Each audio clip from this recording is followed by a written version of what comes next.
ஆரா அப்படின்னா என்னன்னு தெரிய இந்த வீடியோ பார்த்துட்டு போங்க. பொதுவா ஆஃப் செஞ்சுரி அடிச்சாலும் தான் செலிப்ரேஷன் பண்ணுவாங்க. ஆனா சம்பந்தமே இல்லாத நேரத்தில் சில வீரர்கள் செலிப்ரேஷன் பண்ணியிருக்காங்க. ஆனா அந்த செலிப்ரேஷன்ஸ் கிரிக்கெட்லயே மிகப்பெரிய ஆரா மூமெண்டா இருந்திருக்கு.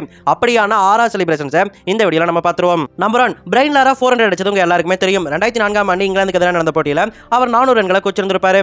அந்த மேட்ச்ல அவர் 384 ரன் இருந்தப்போ திடீர்னு துள்ளி குதிச்சு செலிப்ரேஷன் பண்ணி இருந்திருப்பாரு. கிரவுண்டை எல்லாம் கிஸ் பண்ணி இருந்திருப்பாரு. அவருக்காக ஸ்டேடியமே எந்திரிச்சு கை தட்டி விசில் அடிச்சு கொண்டாடி செலிப்ரேஷன் பண்ணிட்டு இருந்தாங்க. 400 அடிச்சப்ப கூட இந்த அளவுக்கு அவர் செலிப்ரேஷன் பண்ணல. ஆனா 384க்கு மட்டும் ஏன் இந்த அளவுக்கு செலிப்ரேஷன் பண்ணாரு அப்படின்னு சொல்லிட்டு கேட்டீங்கன்னா, இந்த சாதனைக்கு ஒரு வருஷத்துக்கு முன்னாடி 2003ல ஜிம்பாப்வேக்கு எதிராக மேத்யூ வேடன் 380 ரன்களை வச்சு டெஸ்ட்லயே அதிக ரன் அடிச்ச பிளேயர் அப்படிங்கிற சாதனையை வச்சிருந்தாரு.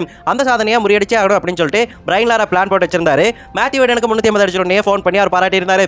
அப்பவே எனக்கு தெரியும் இவர் தன்னுடைய ரெக்கார்ட் மேல கண்ணு வச்சுட்டாரு அப்படின்னு சொல்லிட்டு சொன்ன மாதிரியே அந்த ரெக்கார்டை முறியடிச்சிருந்திருப்பாரு. அந்த ரெக்கார்டை முறியடிச்சதால தான் 384 ரன் இருந்தப்போ அவர் இந்த அளவுக்கு துள்ளி குச்சி செலிப்ரேஷன் பண்ணி இருந்திருப்பாரு. அதுக்கப்புறம் 400 ரன்களும் 552 பாலுக்கு அடிச்சிருந்திருப்பாரு.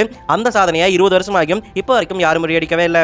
நம்பர் 2, சச்சின் டெண்டுல்கர் வெறும் 15 ரன் அடிச்சதுக்கு ஊரே எந்திரிச்சு செலிப்ரேஷன் பண்ணாங்க அப்படின்னு சொன்னா உங்களால நம்ப முடியுதா? அந்த 15 ரன்னுக்காக 10 நிமிஷம் தொடர்ச்சியா பட்டாசு அடிச்சாங்க.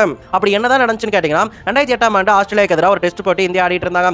அந்த மேட்சுக்கு முன்னாடி பிரைன் லாரா தான் 11,953 ரன் அடிச்சு டெஸ்ட்லயே அதிக ரன் அடிச்சவர் அப்படிங்கிற சாதனையை வச்சிருந்தாரு.